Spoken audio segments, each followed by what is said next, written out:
I'm back. You know what that means? It's another edition of Early Look, the show where I take a look at an upcoming notable fight. And on today's edition, we're going to be taking a look at the UFC 282 co-main event between former light heavyweight champion Jan Blachowicz taking on Magomed Ankalaev. But before I give you my preview and pick, you got to help me out a little bit here. Hit that like button, hit the subscribe button, and hit the notification bell. Those three things really do help out this channel a lot. And if you've never watched the show before, I go through a bunch of different stats with both fighters. I give you my pick at the end, and then we can discuss it after the fact. I'm not saying a lot of these stats have any significant impact on the fight, but it's just some different things I want you guys to think about before we talk about this fight. So I mentioned it there, UFC 282, the co-main event. If you haven't seen my early look preview of Jan Blachowicz, of Yuri Prochazka and Glover Teixeira, I don't know why I said Jan. I've already had that here on the channel, so you guys can watch that after this, or if you have watched it, good, that's even better. I guess the only disappointing part of the fact that this is the co-main event is that it's only 3 rounds. I really feel like fights that are number one contender fights, which is what this is, should be 5 rounds. UFC, if you're listening, come on.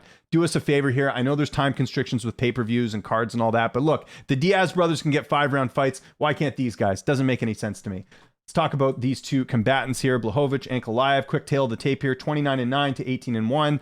Record, 39 years old compared to 30. 6'2" to 6'3", 78-inch reach to 75-inch reach. So there's your quick tail of the tape. Let's start first with Jan Blachowicz, the former light heavyweight champion.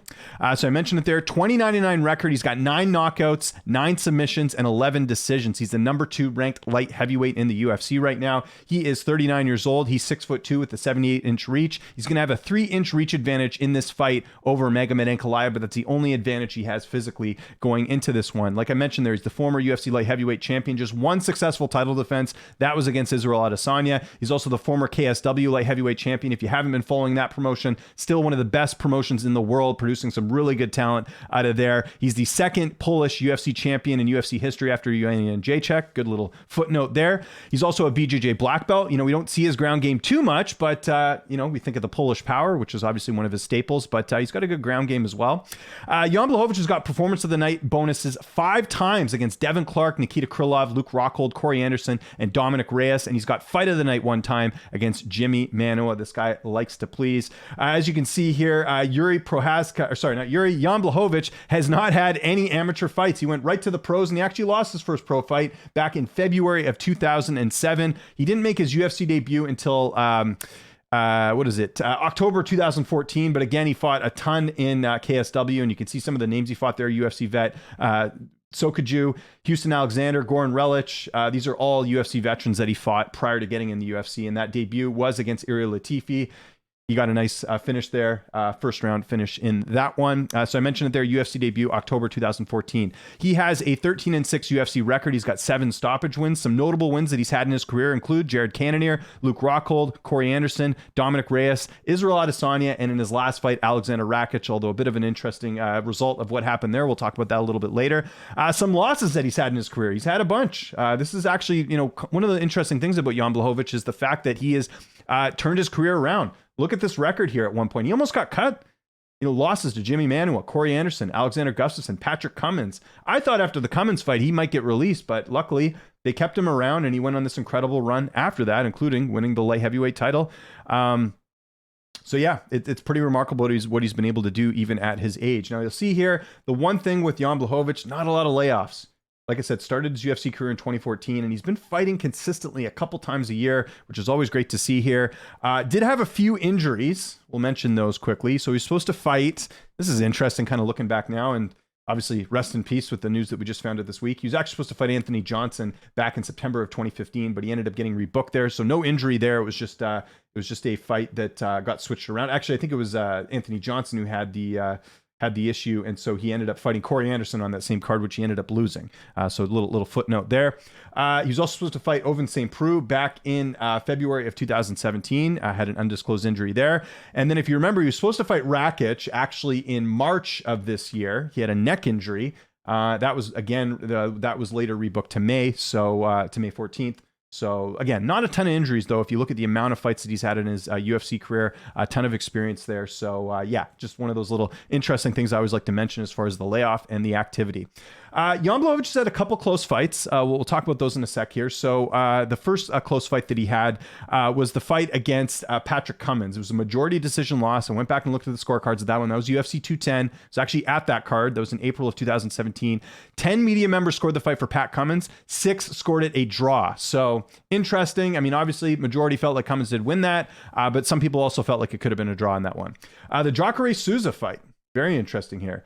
Won by split decision. That was UFC on ESPN Plus 22, November 2019. 9 media members scored the fight for Jan Blachowicz. 7 media members scored the fight for Jacare. So kind of interesting there. Might have lost that fight had it been a little bit closer.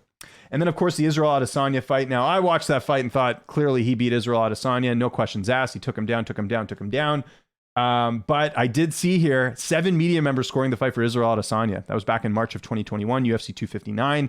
19 media members scoring it for Jan. So majority, again, did feel like Jan won that fight. However, you do have to look at the fact that some people did feel like Izzy won. I don't know where they got that, but what are you going to do? Now, let's talk about the Alexander Rakic fight, because you can see here it ended in a leg injury. I just want to quickly talk about that because, again, you look at the result, you see TKO finish, you see via injury, but, I wanted to kind of get into more detail as to what happened there. So that first round was clearly a Jan round. If you remember, Blachowicz was throwing a lot of leg kicks. He actually clipped Rakic at one point, kept pushing forward. He was the aggressor in that round. So I think clearly he took that round. I don't think there's any question that he won the opening stanza of that fight. No questions asked here. Very good round for Jan. However, round 2, that was a Rakic round. Rakic, if you remember, got the takedown. He threw some nice punches and elbows. He controlled Jan on the ground for the majority of the round, and then Jan ended up getting back to his feet at the end, but still, that was clearly a 10-9 round for Rakic. So I bring this up because if you look at the win, and this is something I talked to Jan about as well, what did you think of your performance? Of course, Jan's going to say he felt, very good about it, but it was an even fight going into that third round. And again, first round was close. You give it to Jan, though. I think most people feel like Jan won. Second round, Rakic won clearly. And then the third round, Jan was throwing some leg kicks, and then the knee injury happens with Alexander Rakic. So unfortunate what happened, but it's something that we have to bring up because, let's say he went out there and he finished Rakic, like let's say he knocked him out or whatever. He might have had a better case of fighting for a title, for example, or doing other things. But I think the fact that it ended in injury, I don't think people are too upset about him fighting Ankalaev now because of the fact that it ended via injury. Now, look, could he have won that fight? Sure. But I do bring this up because, again, it was an even fight before the injury. And I think that's important to mention when you're talking about Jan Blachowicz heading into this fight. So just wanted to mention that. Obviously, he won via TKO. Obviously, Rakic hurt his knee. Maybe Jan was the one who hurt his knee. I don't know. But, there's still that's just something I did want to point out here in the breakdown. Okay, let's get to Magomed Ankalaev. 18-1 record, like you can see there. He has 9 knockouts, 0 submissions, and 8 decisions. He's 30 years old. He's 6'3", with a 75-inch reach. So he's 9 years younger than Jan Blachowicz, and he's 1 inch taller. So that's he's got 2 advantages over Jan in this fight. He's currently the number 3 ranked light heavyweight. He's the former light heavyweight champion of World Fighting Championship ACMAT Fight Club, I think is what they used to call it. He's also a master of sport and combat sambo. You can look that up. That's a pretty prestigious thing to have on the resume. He's also got performance of the night a few times. Magomed, certain fighters, certain people have called him boring, but you forget that he's had performance of the night 3 times. The Marcin Prashino fight, Dolce, and Ion Cutelaba, he had performance of the night bonus 3 times in that. And he's also, another interesting stat here, he's got the second longest winning streak in light heavyweight history at 9 right now. He's only got 1 loss, and we'll talk about that in a sec. Now you'll see there, Magomed Ankalaev made hso amateur debut back in April of 2013. Just to give you guys some contacts. So again, that was back in 2013. Did not make his pro debut until January of 2014. And just to give you guys some context, which is what I was trying to say earlier, Jan Blachowicz already had 20 fights by the time that Ankalaev had made his professional debut. Now, granted, we mentioned it there, Sambo, obviously he's got a lot of experience there, but still very interesting to note that Jan had 20 fights already by the time Ankalaev was going to make his pro debut. Did not make his UFC debut until March of 2018. And again, Jan already had 9 UFC fights at that point, so just a little bit of context there. He did lose that fight to Paul Craig, which was a fight that he was winning, and Paul Craig ended up getting the submission. But Paul Craig's done that to so many fighters. Jamal Hill, you name it. This guy has got one of the best ground games in the weight class, Paul Craig, that is. So, I think if they rematch, Ankalaev probably wins that, but still have to mention the fact that he does have 1 loss on his resume. You can see there he has 9-1 UFC record. He's got 5 stoppage wins. Some notable wins include You can see here, Ion Cutelaba, has got 2 wins over him. Nikita Krylov, I shouldn't say common opponent, but good win there. Volkan Ozdemir, Thiago Santos, and most recently Anthony Smith, which ended via ground and pound. But you'll see there it's a TKO win. We'll talk about that fight a little bit more because there was some stuff that happened there too. The one thing with Ankalaev, kind of like his opponent here, not a lot of layoffs if you look at it overall. You even look at some of these canceled fights. They were mainly due to his opponent or COVID or all these other things. Ankalaev has actually never pulled out of a fight in his UFC career, which is good news. And again, the activity there, you look at it here, he's fighting 1, 2, 3 times a year. So very, very, very impressive there. He's also never had any close fights. All his decision wins were decisive wins for him. There weren't any, sort of close ones like Jan Blachowicz had. Okay, let's talk about the Anthony Smith fight because again, I do want to point out that fight kind of ended in a weird way, kind of like the Rakic fight. Okay, so first round, let me just say Ankalaev clearly won the first round, okay? There wasn't a ton of action early on in that fight. It was actually pretty close. Ankalaev using a few good leg kicks, Smith countering with a couple of leg kicks himself.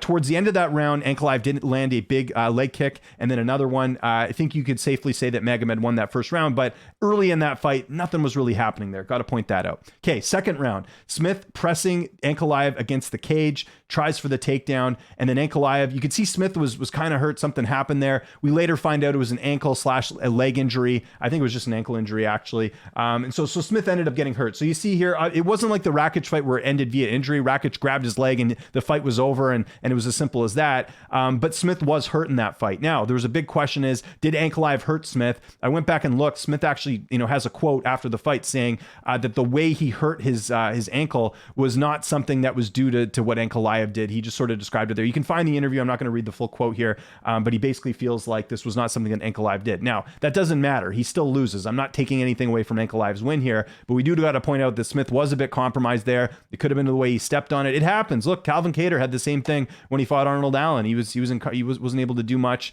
there either. Allen gets the win there. Same thing here for Ankalaev. It's a win, but you do got to mention the fact that Smith was a bit compromised there, but there could be a variety of reasons for that. It's like Chito Vera and Sean O'Malley, same sort of situation there. So again, he gets the win. Ankalaev on a nice winning streak there, and I think most people felt like he was going to win the fight anyways. It's just interesting because Smith is very durable, right? If you look at the amount of fights that he's had, and when he gets finished, it's either late in the fight at that 205 or he doesn't get finished at all, like in the case of when he fought Rakic. So I just want to point that out because you might look at this and say round 2 finish.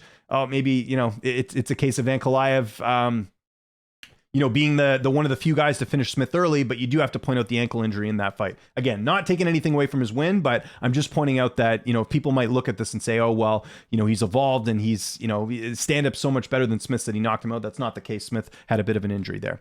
Okay, let's look at the odds as I usually do. So you can see here, by the way, best fight odds. You got to get your crap together here. Look at this. Jan Blachowicz. They've done this a few times, actually. They had Nate and Nick Diaz mixed up in the Chimaev lines. They got to get it together here. But these are the real odds. I went back and looked. So Ankalaev, you can see here, almost a 3-1 favorite, -240, -250, all that. And it's understandable. Like I mentioned, he's got a lot of advantages here. He's on a nice win streak. He has only lost once in the UFC. He's 9 years younger. He's going to be a little bit taller. So these are things that do factor into this fight. So how does this one play out? Well, I think it's basically knockout or bust here for Jan Blachowicz. I really feel that way. I think Jan, if he's going to win this, it's got to be by knockout. I don't like his chances. And this is only a 3-round fight too. So in some ways that does favor Jan because to me, he has the power edge here. I do think he has more power than Ankalaev does, despite the fact that Ankalaev does have finishes. I mean, Cutelaba, he's finished him a few times, but it's not very typical of Ankalaev finishing higher level opponents. We've seen him, for example, go the distance with Thiago Santos. We've seen him go the distance with, let me just bring up his resume here for a second. You see there, Thiago Santos, decision. Ozdemir, decision. Krylov, decision. It's only been Cutelaba and Dalcha and some of these other guys. Abreu, decision. So you kind of get where I'm going with here. It's more likely that he goes the distance than he finishes his opponents. And Jan Blachowicz is not an easy guy to finish. In 18 UFC fights, Jan Blachowicz has only been finished twice. So that's something to sort of keep in mind there. Now that I'm looking at that math, I think I screwed up Jan's UFC record, but it doesn't matter. Jan has more fights in the UFC than Ankalaev does. Just want to point that out before someone writes that in the comments. Okay, so my pick. I'm going Magomed Ankalaev by decision. And the reason I'm going by decision is because, well, first off, I think Ankalaev is the better fighter at this stage in his career. I think Blachowicz, He had one off night against Glover Teixeira. I think outside of that, I think the Rakic fight was close. I mean, who knows if he would have won that, but I think in general, Jan is still a top 3, top 5 fighter in this weight class. But I think Ankalaev is sort of the new breed of who's coming in the weight class here. I think that Jan, it was a bit eye-opening to see him lose the way he did to Glover. I'm not saying it can't happen again, but it just seemed like off. Like, if you look at some of his other performances, and Jan's got some really good wins here. Again, Dominic Reyes, good knockout win there. I know Reyes has, been on a bit of a decline since then. But if you look at some of the guys that he's finished, Corey Anderson, that's a very good win as well. Remember Anderson was, had a win over Johnny Walker prior to that, and then was supposed to, a lot of people felt like he was going to beat Jan, and he didn't, and Jan finishes him. So Jan's got that Polish power. Did have a chance to speak to Jan before this fight. You can find that in the UFC interviews playlist, by the way. He absolutely has a puncher's chance here, but there's nothing really that tells me that he's going to go out there and knock out Ankalaev, especially only in 3 rounds. This is a 5-round fight. Maybe you feel a little bit better about Jan in the sense that power can still be dangerous at any point in the fight. Jan has that experience of going 5 rounds. It's not something that Ankalaev's really used to in a lot of his fights either. But I think the most likely scenario is Ankalaev winning a decision. I think he's going to control Jan's power. He's going to push him up against the cage. He might get a couple takedowns. I mean, if you're watching that Glover fight, Ankalaev's got to be like, okay, I'm going to do that too. And I think in the stand-up, he holds his own. Again, Jan has more power, but that doesn't mean he's necessarily the better striker than Ankalaev. I think Ankalaev's got very good striking as well. Enough anyways that could hold his own against Jan. So my pick's going to be Magomed Ankalaev. Like I said, you're getting him at about 3-1 odds. If you want to reduce that juice a little bit, take Ankalaev by decision. I think that's likely how he wins this fight. But yeah, I think Ankalaev wins this a lot. Again, I do give Jan a puncher's chance, but I don't think that likely happens. I think more likely is that Ankalaev wins a decision, and then he gets the title shot, and he gets the winner of Yuri Prochazka and Glover Teixeira. So I want to know what you guys think in the comment section below. Who are you going with in this fight? Who do you think wins? How did they get it done? Do you agree or disagree with me?